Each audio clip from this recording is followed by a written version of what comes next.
මේක දවස් කිහිපයකට කලින් මම වීඩියෝ එකක් කළා ideamart එකේ ගැටලු අපි විසඳ ගන්න පාවිච්චි කරන්න පුළුවන් ඒගොල්ලන්ව contact කරන්න පුළුවන් contact methods ගැන. ඉතින් ගොඩක් කට්ටිය වීඩියෝ එකක් ගේන්න කියලා කිව්වා mSpace සම්බන්ධයෙන් මේ වගේ වීඩියෝ එකක්.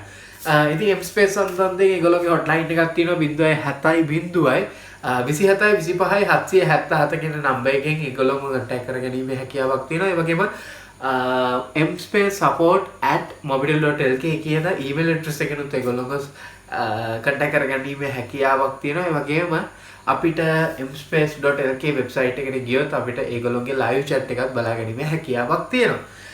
ඉතින් බොහොම ලේසියෙන් අපිට මේගොල්ලෝම contact කරගෙන අපේ apps වලට approval ගන්න, ඒ වගේම අපිට තියෙන ගැටලු වලට විසඳුම් ලබා ගන්න පුළුවන්. ඉතින් අද වීඩියෝ එකේ ඉතාමත් කෙටියෙන් ගෙනාවේ ප්‍රධාන වශයෙන් mSpace developers ලට සමහර ideamart developers ලට parallel යන ඒ කියන්නේ ideamart developers ලා හැමෝම වගේ mSpace platform එකේ වැඩ කරන නිසා වැඩි කතාවක් ඕන නැහැ. මම කලින් වීඩියෝ එකේ ගොඩක් කතා කරා contact කරන එක සම්බන්ධයෙන්. ඉතින් එහෙනම් මේ වගේ interesting වීඩියෝ එකකින් ඉක්මනට වම් වෙන බලාපොරොත්තු වෙන්න. අදට අපි මේ වීඩියෝ එකෙන් සමු ගන්නවා.